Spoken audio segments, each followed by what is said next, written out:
자, 고등학교 음악 감상과 비평 교과서 두 번째 강의를 시작을 하겠습니다. 98페이지인데요. 2권 7페이지로 표시를 해드렸습니다. 사당패 음악입니다. 사당패 음악을 이 교과서처럼 또 소개를 한 교과서가 그리 많지 않아서 교과서들마다 특징이 있는데 아무래도 첫 교과서 고르다 보니까 좀 특징이 좀 많은 교과서, 그래서 주의 환기를 좀 시켜드려야 될 것 같은 교과서를 또 올라와 봤습니다. 그래서 얘가 됐는데요. 사당패 음악에 대한 설명이 좀 나오고 있어요.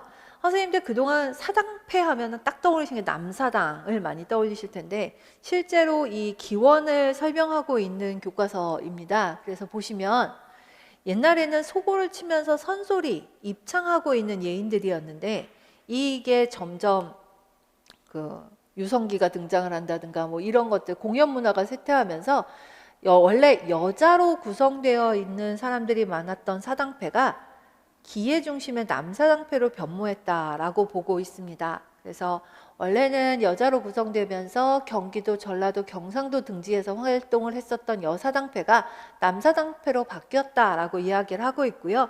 남사당놀이 역시 2009년에 유네스코 인류문화유산에 지정이 되었다라고 이야기를 합니다. 선생님들께서 이 좀 불가사의한 그림을 하나 보시게 될 텐데요.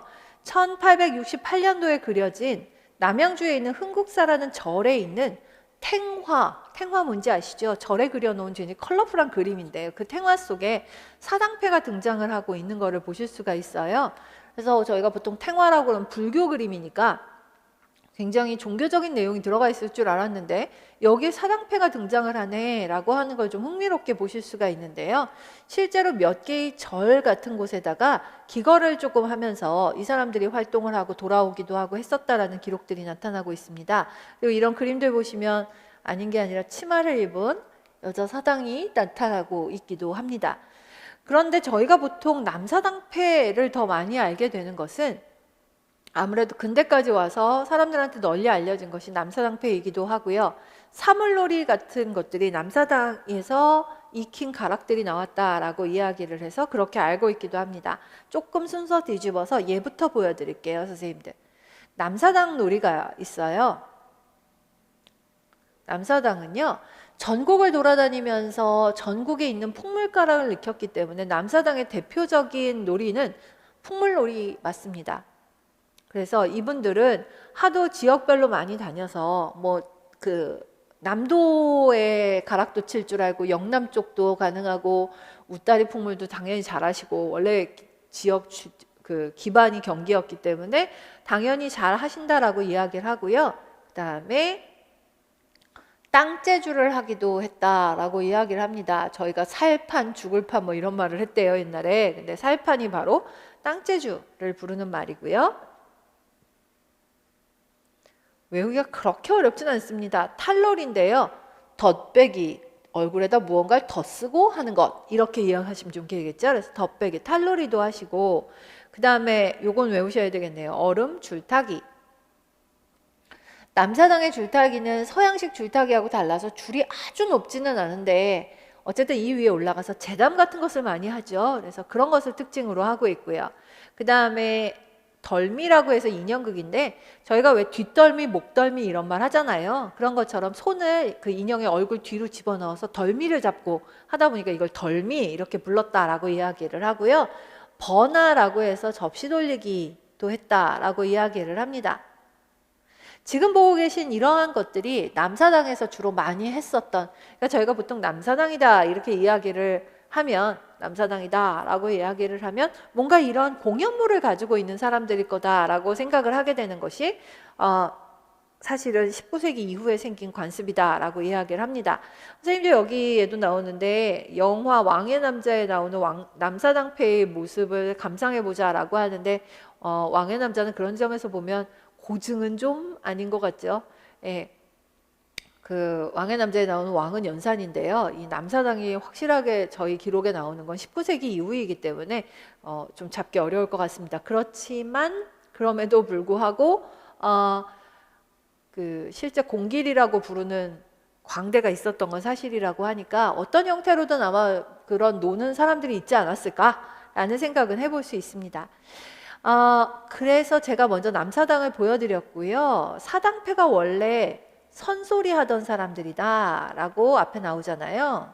그 선소리가 입창인데요. 남도에서 이런 입창을 불렀다라고 이야기를 합니다. 보렴입니다.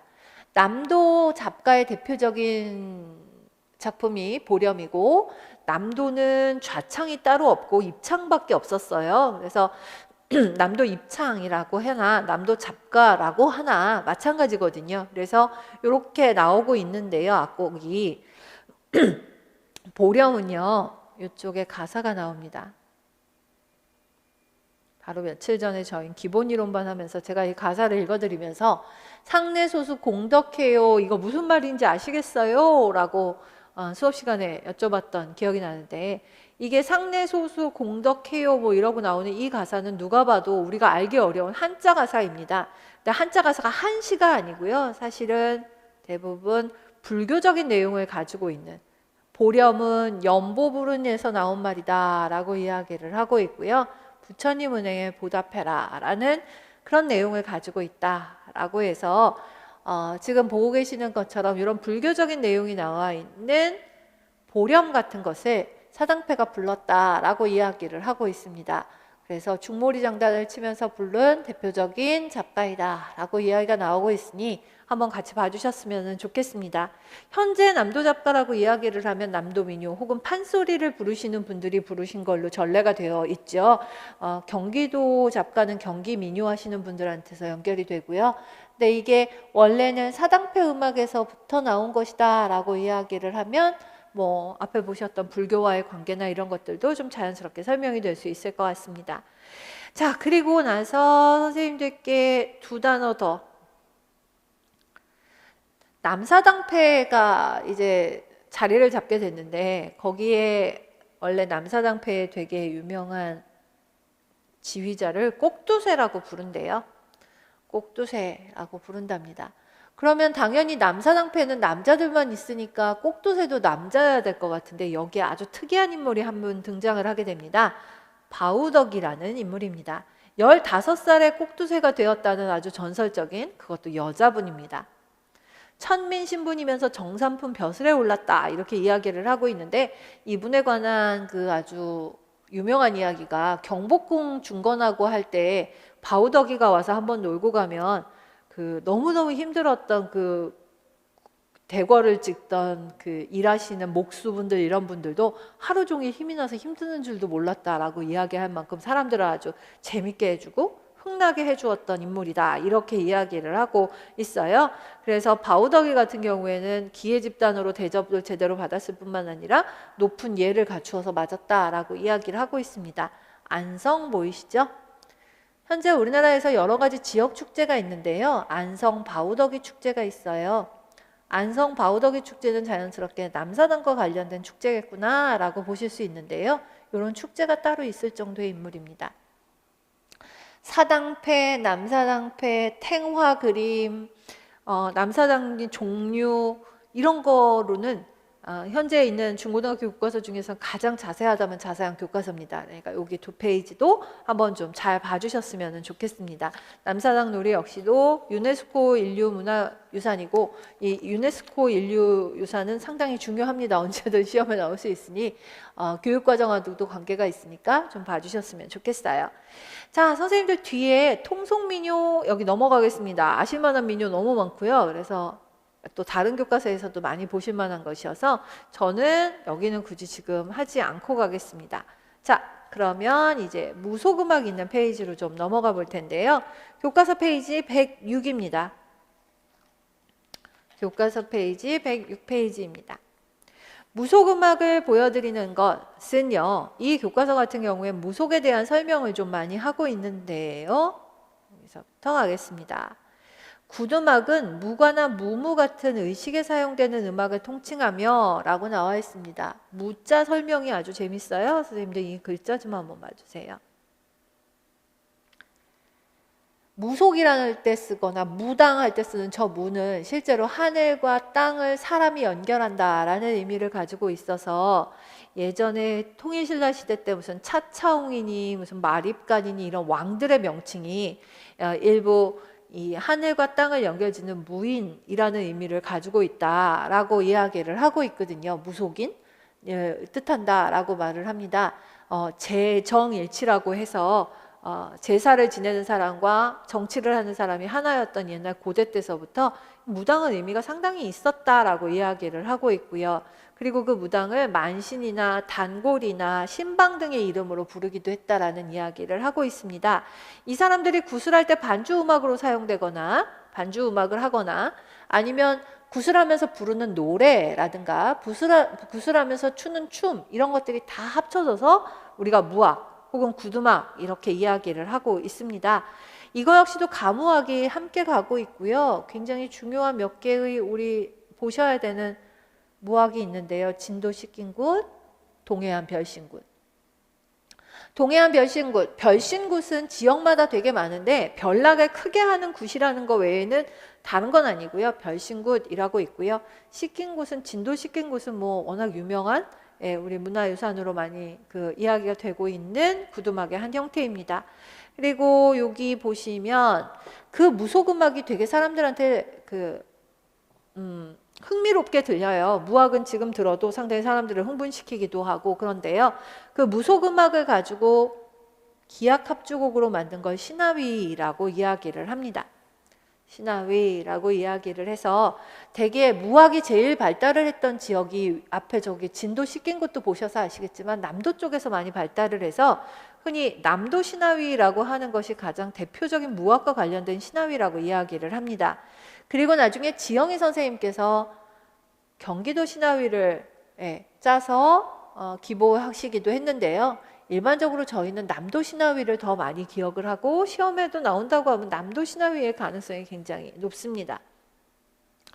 자, 아까 말씀드린 무의 뜻을 설명하는 거 여기 있고 그 다음에 진도 씻긴 곳 중에 액마금이라고 해서 악보가 하나 나와 있는 거를 보실 수가 있을 거예요. 진도 씻긴 곳은 육자배기 토리를 사용을 한다라고 이야기를 하고 향필이 대금, 아쟁, 장구, 칭 같은 것으로 반주를 한다라고 하는데 대부분 삼연육각에 준한다고 생각하시면 돼요. 삼연육각에 준한다. 왜냐하면 무당이 반주를 할 때도 혹은 무당이 춤을 출 때도 반주 음악이 거의 비슷하기 때문에 삼연육각 반주에 맞춰서 갑니다. 선생님도 여기 다시 신윤복 그림이 나오는데요. 나라에서 금지를 시켰다고 해도 사람들이 계속해서 무악을 연주를 하고 있어서 여기 악대를 보셔도 거의 무녀의 악대도 거의 삼연육각 반주를 하고 있는 거가 옛날부터 있었다라는 것을 보실 수가 있어요. 자, 그 다음에 어려운 말 여기 잔뜩 나올 텐데요. 장단은 진양, 중모리, 중중모리, 국거리, 잦은모리, 언모리까지는 우리 잘 아는 장단인데 흘림, 살풀이, 터벌림, 마음조시 등등 지전춤, 영돈마리춤, 고풀이춤 이런 거 나오고 있는데 제가 이렇게 표시를 한다고 해서 얘가 중요하다는 게 아니라 잘 모르는 것들입니다. 책에도 잘 나오지 않고요. 저희 그냥 일반적으로 정말 연주 전문으로 하시는 분들 아니면은 잘 알기 어려운 뭐 이런 것들이 사용된다라는 정도입니다. 자, 그 다음에 선생님들께서 신하위 악보를 하나 구경을 좀 하셨으면 좋겠는데요.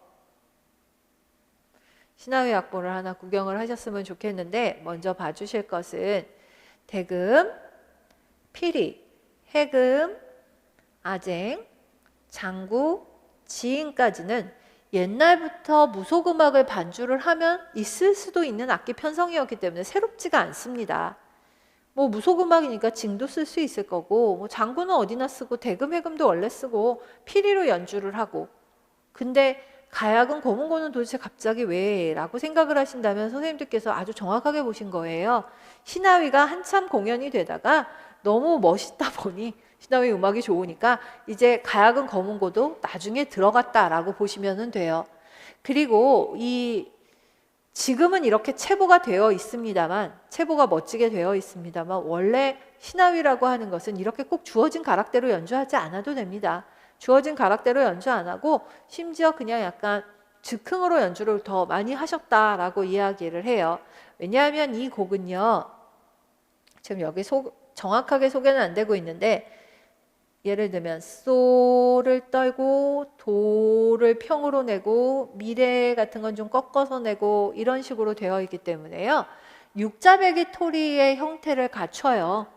육자배기 토리가 사무문계이기 때문에 맞지 않아도 대충 맞춰서 들어가는 즉흥적인 연주를 하고 있어서 몇 장단 어떻게 하자라고 짜고 들어가면 연주를 할 수 있는 그런 것이 신하위였다라고 알려지고 있어요. 그런 신하위가 현대에 와서 그동안 유명했던 가락들을 묻혀가지고 자꾸 이렇게 뭉쳐서 체보를 해서 지금과 같은 형태가 되었다라고 보시면 될 것 같습니다. 자, 그래서 이렇게 되어 있고요. 그 다음에 하나 더 말씀드린다면 신하위의 첫 장단, 남도 신하위 첫 장단은 국거리입니다. 국거리로 갔다가 약간 변화가 있을 수 있는데 국거리로 되어 있는데 여기 어디를 보셔도 저희가 알고 있는 국거리 장단은 아니죠. 뭐 기덕이든 덜어러러든 뭐가 좀 있어야 될 거 아니야 라고 생각하시잖아요. 체보와 낙곡이다 보니까 이렇게밖에 될 수가 없었던 것 같습니다. 선생님들께서 국거리 장단을 주로 사용한다 정도만이라도 좀 기억을 해 주셨으면 좋겠습니다. 원래는 그냥 합주곡이었다라고 이야기를 하고 있어요. 근데 요즘 들어서 신하위가 점점 음악이 이렇게 말하면 좀 이상할까요? 고급스러워졌다고 해야 하나? 예, 그러니까 신하위가 처음에는 정말 무악 반주에서 나온 가락을 가지고 만든 합주 음악이었다가 점점 음악이 고도화되기 시작하면서 아까 말씀드린 대로 검은고 가야금 같은 악기들이 나와서요. 요즘 신하위를 들으면 반드시 꼭 그런 건 아니지만 합주도 하다가 독주 갔다가 합주 갔다가 또 뭐 독주로 왔다가 이런 식으로 교대로 왔다 갔다 하는 경향이 있습니다. 이 순서는 100% 정해진 것은 아니에요, 선생님들. 100% 정해진 건 아니고 국거리 장단에서 자진몰이를 간다는 것도 악곡에 따라서 좀 다를 수 있습니다. 그러나 현재 체보되어 있는 정도라면 국거리 장단에서 합주로 갔다가 독주 악기들도 좀 나왔다가 다시 합주로 갔다가 장단이 바뀌었다가 하는 경향들이 있다라고 보시면 좋겠습니다. 오늘 왼쪽 페이지 오른쪽 페이지에 악보 하나씩 나온 거 정도만 좀 확인하고 봐주시면 좋을 것 같습니다. 자, 그 다음에 다음 페이지 넘겨보시면 산조인데요. 이권의 127페이지 부분일 겁니다. 오늘 선생님들께 산조 이야기는 다른 건 안 하겠습니다. 산조는 앞에 나와 있는 신하위하고 관계가 있다고 합니다. 무악에서부터 신하위가 나오고 신하위 같은 데서부터 조금 더 독주 악기 쪽으로 편성을 바꾸면서 나온 것이라고 사람들이 추정을 하고 있어요. 그 얘기 여기 나옵니다. 산조는 신하위에 뿌리를 두고 있고 판소리 어법도 발전시켜진 판소리의 어법이 들어와서 발전시켜진 기악 독주곡이다 라고 말을 하는데요. 어떤 점에서 판소리하고도 닮았다라고 이야기를 하느냐라고 한다면 산조는 진양, 중모리, 중중모리 등등의 장단을 갖고 있는데 판소리가 이렇게 다양한 장단을 가지고 있거든요. 기악곡이고 가락이 다양하고 한 거는 신하위하고 관계가 있지만 다양한 장단을 쓰고 있다는 점에서는 판소리 어법이 좀 들어왔을 것으로 지금 보고 있어요. 그리고 김창조에 의해서 틀을 확립하는 데 일부 기여한 것으로 보고 있고요. 옛날 책에서는 김창조가 만들었다 이렇게 이야기를 하는데 요즘은 그냥 틀을 만드셨다라는 정도로만 나오고 있을 겁니다. 그리고 유명한 명인들의 이름 잠깐 소개되고 있는데 저는 일단 안 하겠습니다. 자, 그 다음에 산조의 음악적 특징 보자라고 했는데요. 요거 두 개는 합쳐도 될 것 같네요.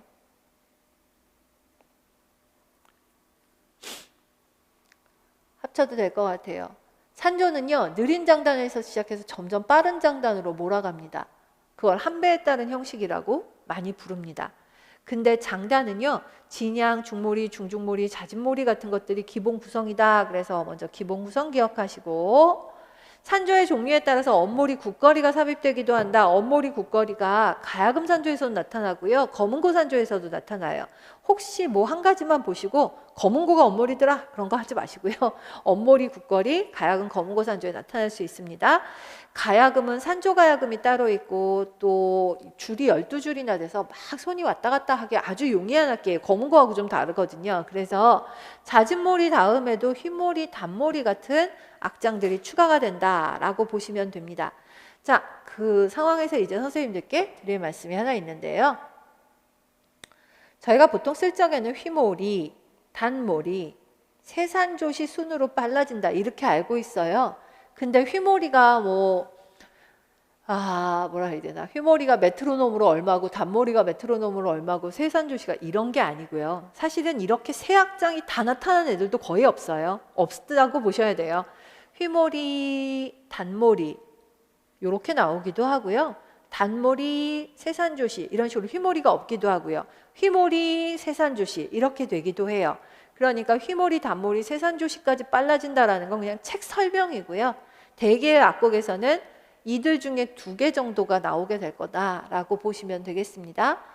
자, 저희가 산조 앞으로 시험 문제 나올까 봐 벌벌 떨고 있는 것 중에 하나가 뭐냐면 산조 가락을 보고 우쪽, 계면조, 평조, 강산제 같은 거 맞추라고 하면 어떡하지? 이거 되게 떨고 있어요. 되게 잡기 어려운데요.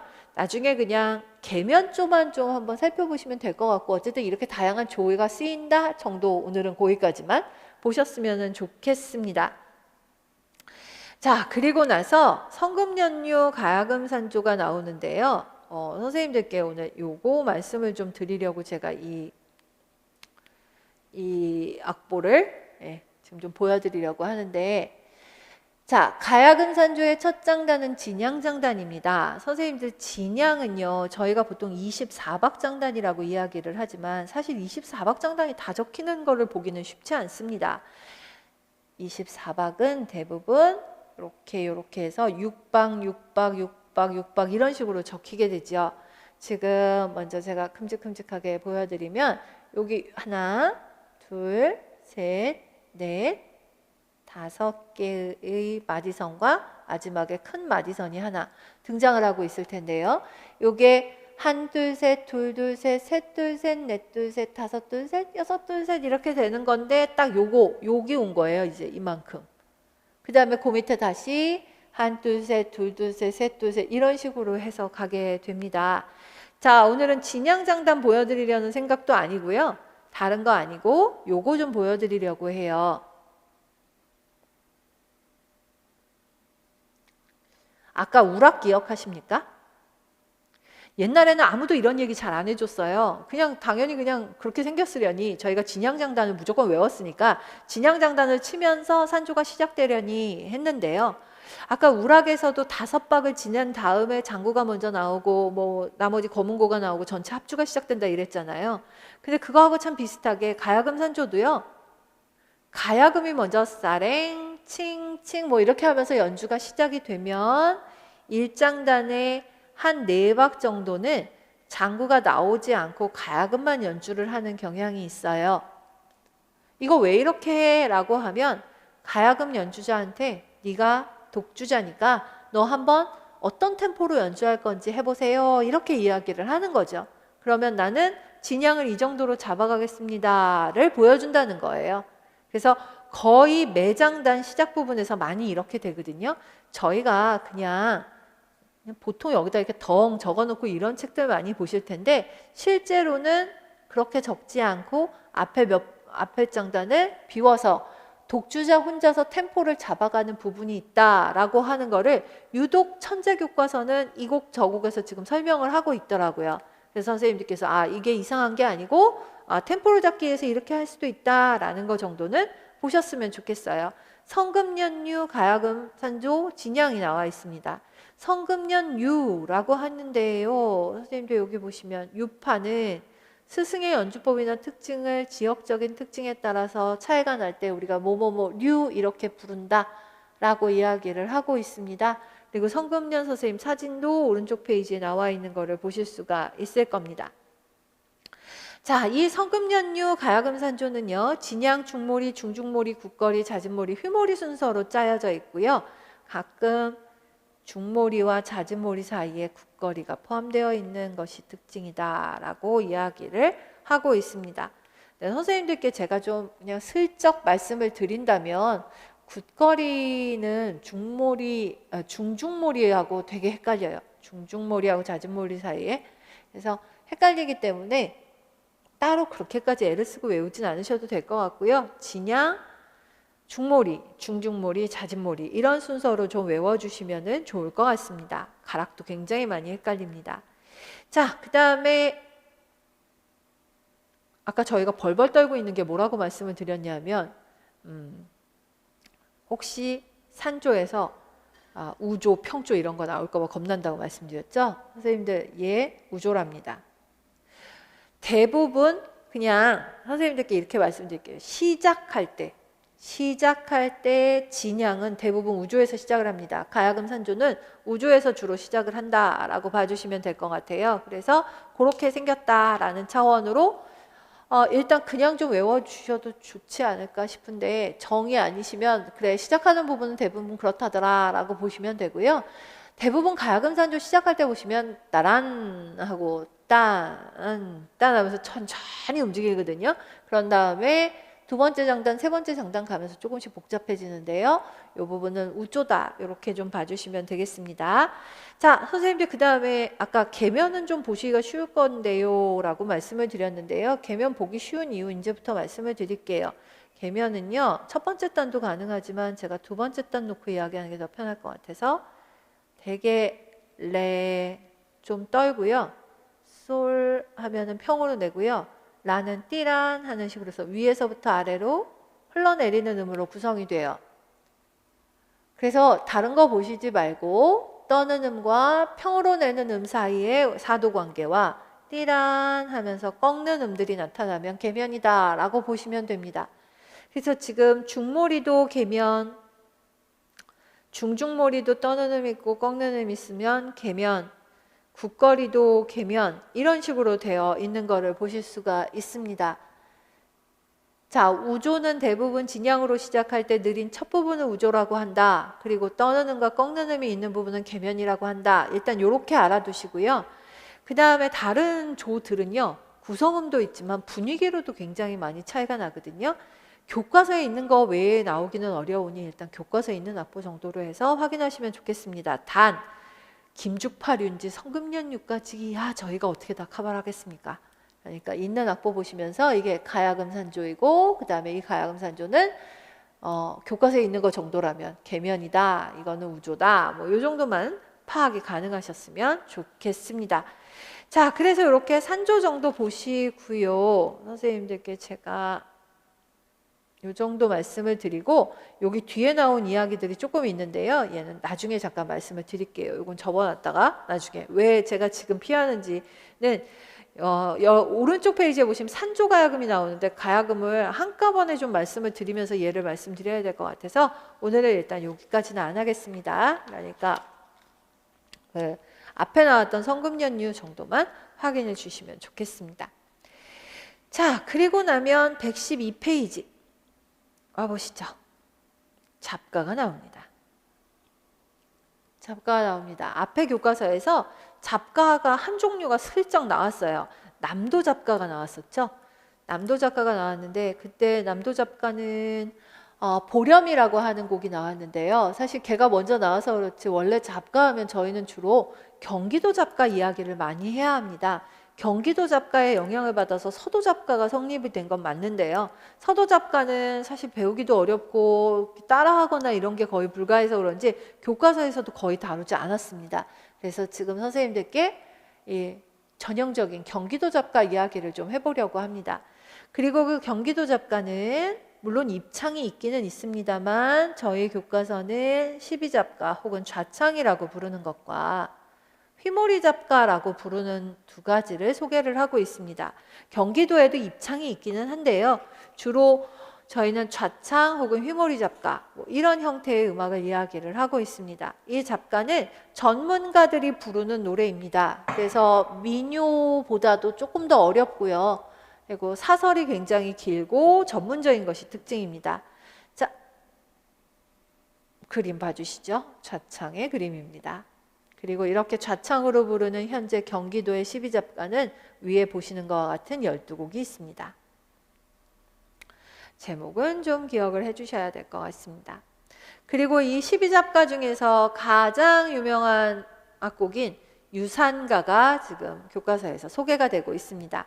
유산가는 12잡가, 길이가 길어서 긴 잡가, 앉아서 불러서 좌창이라고 부르는 이 12잡가는 첫 번째 악곡을 유산가라고 손을 꼽아서 이야기할 정도인데요. 좀 폭이 넓은 요성을 써서 소리를 낸다라고 이야기를 하는데, 여긴 민요보다 굵고라고도 하지만 가사하고도 비교 많이 하거든요. 가사도 길이가 굉장히 긴 음악이니까. 근데 가사에 비해서도 폭이 굵고 넓습니다. 그래서 가사는 말 그대로 선비 음악을 하는 정가 부르는 사람들이 부르는 영역이고요.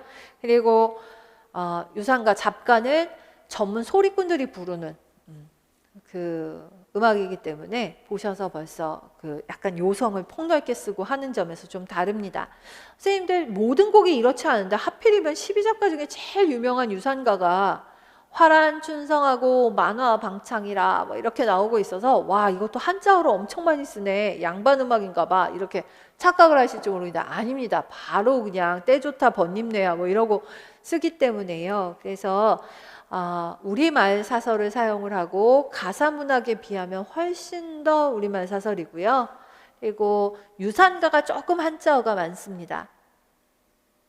우리나라의 명승지 같은 것들을 하나씩 소개를 하면서 그 고사, 옛날 고사를 곁들여서 소개를 하고 있는 그런 악곡이다라고 보시면 되겠습니다. 자, 사람들은 아마도 잡가를 부르던 이 창자들이 유산가 같은 곡을 연이어서 부르다가 야, 이제 그만 집에 가자 라고 하고 자리를 파할 때 휘몰이 잡가를 부르지 않았을까라고 생각을 합니다. 휘몰이 잡가는 사설이 매우 긴데요. 이거를 빠른 장단에다가 늘어놓고 부릅니다. 장단형이 따로 있지는 않습니다. 이를테면 유산가 같은 경우에 육박장단을 쓴다든지 하는 규칙이 있지만 휘몰이 잡가를 위한 장단이 따로 있는 것은 아닙니다. 그냥 그때그때마다 즉흥적인 장단을 치고요. 굉장히 좀 풍자적이고 해학적인 가사를 노래를 부른다라고 이야기를 하고 있습니다.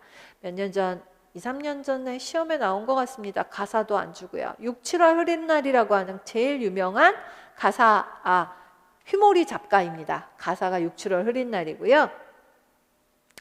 6, 7월 흐린 날, 여기 처음에 삿가 쓰고 도롱이 입고 뭐 어쩌고저쩌고 하는 가사가 한참 나오고 있어서 이게 뭔가 그랬더니 이렇게 굉장히 친절한 교과서죠. 그래서 삿가, 도롱이, 잠뱅이, 곰뱅이 뭐 이러면서 써주었어요. 그래서 남의 집 머슴살이 하는 총각의 모습을 익살스럽게 묘사했다라고 이야기를 하고 있고요. 이런 가사를 활용하고 있더라라고 보시면 되겠습니다. 자, 음악 감상과 비평이라는 교과서의 특징이 이렇게 해서 좀 선생님들 보이셨으면 좋겠는데, 이렇게 정말 한 개가 소개가 되고 나면 연결된 것들이 계속 같이 나오고 있는 거를 보실 수가 있을 거예요. 그리고 그렇게 한번 나오고 나면 뒤에 비평문이나 감상문 쓰거나 이런 것들이 좀 나오고 있는데, 저희가 이 부분이 시험에 나오기가 그리 쉽지 않을 것 같아요. 왜냐하면 저희 시험은 아무래도 좀 똑 떨어지는 답을 원하는데, 여기서는 그냥 감상해보고 자신의 견해를 서술해보자 하는 문제류여서 저는 지금 당장은 이 부분까지는 커버를 안 해도 되지 않을까라는 생각이 듭니다.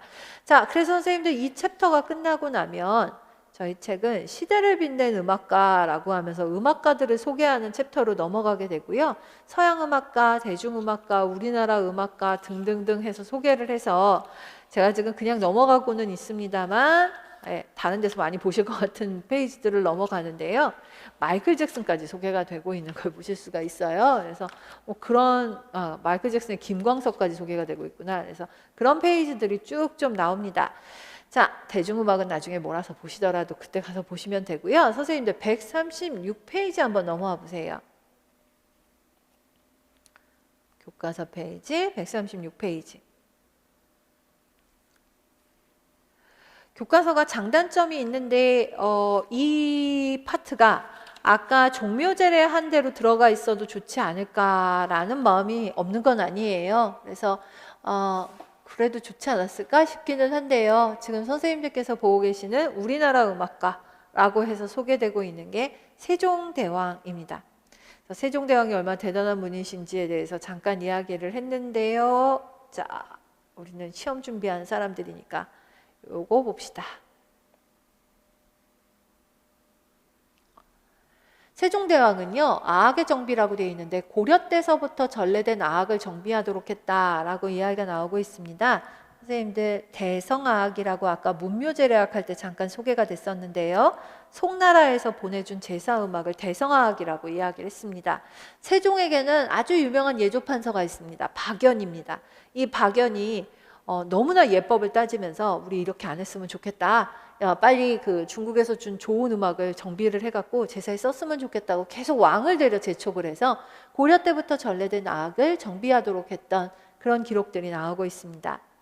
그 다음에 선생님들 황종이라는 음 잘 아시잖아요. 그래서 황종이라는 음을 어떻게 정할까라고 했는데 중국에서는 원래 기장이라는 곡식을 가지고 만들었다라고 이야기를 해요.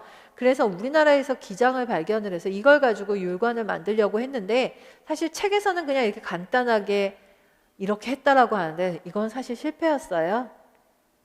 우리나라의 곡식 크기하고 중국 곡식 크기가 맞지도 않았고 그래서 어쨌든 기준이 될 수 있는 율관을 나중에 다시 제작을 하게 돼서 황종의 음을 잡았다 이렇게 이야기를 합니다. 편종과 편경을 국내에서 제작했다라는 아주 대표적인 음악적인 업적이 있습니다. 편종, 편경이야말로 당시에는 음악의 가장 기본이 되는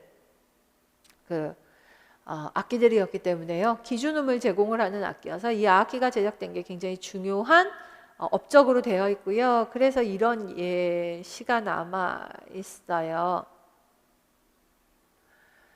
세종이 절대음감이었을 거래요. 음이 안 맞는 거를 그 편경의 돌이 음이 안 맞는다는 것까지 짚어냈을 정도다라고 이야기를 했고요. 그랬더니 돌을 제대로 못 깎고 약간 치수대로 돌을 못 잘라서 생긴 일이라고 왕한테 와서 박연이 보고했다는 사파가 지금 그려져 있습니다.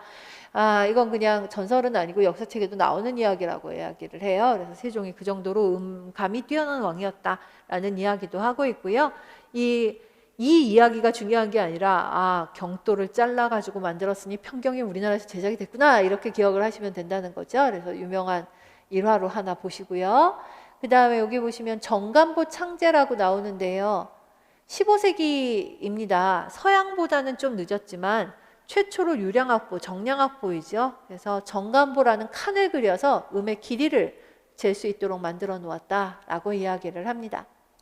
그 다음에 신제 향악곡을 작곡했다라고 이야기를 하는데요. 정대업, 보태평, 나중에 아들 세조에 의해서 종묘제례악이 되는 원곡도 세종한테서 나왔고요. 여민락, 치화평, 취풍형이라고 하는 악곡들은 용비어천가를 노래하기 위해서 만들었어요. 그리고 이것들을 포함해서 춤을 곁들인 걸 복례의라고 하거든요. 복례의는 악곡이라기보다는 큰 공연물을 뜻할 때 쓰는 말입니다. 그래서 용비어천가 가사를 가지고 노래를 부르기도 하고 그 외에 발상 같은 악곡들도 있다라고 이야기를 하고 있습니다. 악보도 엄청나게 많이 제작이 돼서요. 32정간을 사용하는 정간보가 창제가 되었고 그래서 세종 장원대왕실록 등등의 이런 것들이 실려 있다라고 이야기를 하고 있습니다. 보셔야 될 내용이 좀 있어서 이 페이지를 보여드립니다. 자, 그러면서 세종이 만든 음악에서 아까 말씀드린 대로 복례의, 정대업, 보태평, 발상 등등이 있다라고 하면서 소개를 하고 있는 것을 보실 수가 있고요. 특히 그 정대업과 보태평은 원래 정대업은 15곡이었고 보태평이 11곡이었는데 현재 그것을 줄여서 11곡씩으로 만든 종묘제례악이 되었다라고 하는 것도 보실 수 있을 겁니다. 용비어천가를 노래하던 데서부터 나왔던 악곡이 바로 현재 우리가 듣고 있는 여민락입니다. 세종의 원곡은 여민락만으로 전하고 그 이후에 이런 악곡들이 성립이 되었다라고 하는데 가장 자세하게 쓴 교과서 중에 하나예요. 지금 저희 교과서들 보면 그냥 세종이 현재 연재하고 있는 여민락을 작곡했다 이런 것처럼 많이 나와 있는데 정확하게 말하면 세종이 가지고 있었던 세종 시대에 만들어졌던 것은 여민락만으로 보고 있고요. 그 외에 여민락영, 해령, 여민락 등등의 여민락 계통의 악곡들이 전해지고 있다라고 보는 것이 가장 정확한 표현입니다. 자, 그래서 교과서 정도는 이 정도다라고 보시면 됩니다. 마지막으로 소개해 드릴 게 이거여서 제가 좀 다행스럽다는 생각이 드는데요. 여민낙만, 여민낙영, 그리고 해령, 이 세 개의 악곡은 당피리가 중심이 되는 악곡입니다. 당피리요.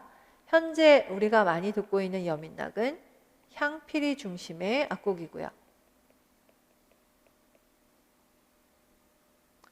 역사적으로 가장 오래된 것은 여민낙만이라고 지금 보고 있습니다. 그리고 여민낙영이 어떻게 나왔는지는 알기 어렵고 영을 어쨌든 변주를 해서 해령을 만들었다라든가 하는 내용들이 선생님들 책, 뭐 심화 교재 아니면 막 보고 계시는 개론서 같은 것들에 이미 다 소개가 되고 있을 겁니다. 선생님들께서 이게 교과서다라는 거를 좀 보시면 좋겠어요. 교과서는 어쨌든 고등학생들이 봐야 하는 책입니다. 그래서 저희가 외우는 거에 비해서 훨씬 더 작은 양을 제시를 하죠. 선생님들께서 공부를 하시면서 교과서에 이렇게 나왔으니까 이것만은 아니실 거예요. 이런 내용들이 있으면 다른 내용들도 조금 더 첨가를 해서 보시고 하셔서 내용을 완성시켜 나가시면 좋을 것 같습니다. 교과서를 본다라는 것은 결국 우리가 개론서에서 보지 못한 내용들이라든가 아니면 너무나 소소해서 다른 데서는 발견하기 어려운 것들을 찾아가는 작업도 될 거거든요. 그래서 지금 보시면서 오늘 교과서들이 이렇게 생겼구나 라는 것도 한번 구경하실 겸 어떤 내용이 더 들어가야 할지도 한번 보실 겸 했으면 좋겠습니다. 자,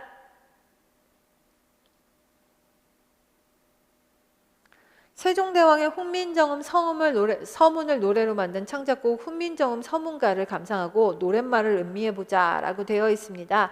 그래서 훈민정음 서문입니다. 이건 용비어천가 아니고요. 훈민정음 서문이에요. 그리고 요거를 변미애 선생님께서 서문가를 공모를 해서 만든 창작곡이 있다 정도까지 소개를 하고 있습니다. 아니 갑자기 여민낙하다 말고 이게 뭐지? 라고 하면 여민낙하다 말고가 아니었죠. 저희 이 챕터는 세종대왕 챕터였잖아요. 그래서 세종대왕의 훈민정음 서문과 관련된 창작 국악곡이 있구나 정도 보셨으면 좋겠습니다. 자, 이렇게 보시고 뒤에 보시면 뭐 임혜방 선생님 등등등 나온 내용들이 좀 있는데요. 선생님들께 오늘 이 천재교과서 음악감상과 비평에서 이 교과서에서 꼭 보셨으면 좋겠어요 라고 제가 제시할 만한 부분들은 이 정도면 될 것 같습니다. 그래서 지금 2강으로 나가게 될 것 같은데 이 강의 보시면서 교과서 내용들 한번 확인을 해주시면 좋겠습니다. 끝으로 드릴 말씀은 교과 내용학 교재를 갖고 계신 선생님들께서는요. 그냥 여기다 쓰면 되겠네요. 저희 이 음악 교과 내용학 책에는요. 음악 감상과 비평, 알파벳 으로 되어 있는데 2를 찾아가시면 됩니다.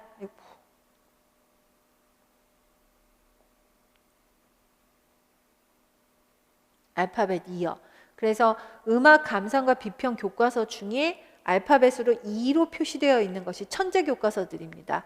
그래서 혹시 내용이 빠진 거 뭐 있는 거 궁금하시다 싶으시면은 찾아보시면 될 텐데 첫 주부터 그걸 가지고 너무 고민 안 하셨으면 하는 게 제 바람입니다. 어차피 문제풀이를 하시고 퀴즈 풀어보시면서 이런 내용이 빠졌구나 하면서 찾아보시고 하시게 되면 얼마든지 찾게 되실 것 같고요. 오늘 수업 시간에 말씀드린 것 정도는 이 교과서에서만 꽉 봐야 되는 내용이니까 여기서 아니면은 못 볼 내용도 있고 좀 중요한 내용들이니까 좀 봐주시고 나머지는 문제 푸시면서 풀어나가실 수 있으면 될 거라고 봅니다. 자, 그래서 오늘 일단 아까 우락 들어보시라고 한 거랑 내용들 정리하면서요. 네, 첫 번째 저희 교과서 분석반 강의는 일단 여기서 마치도록 하겠습니다. 고생하셨습니다.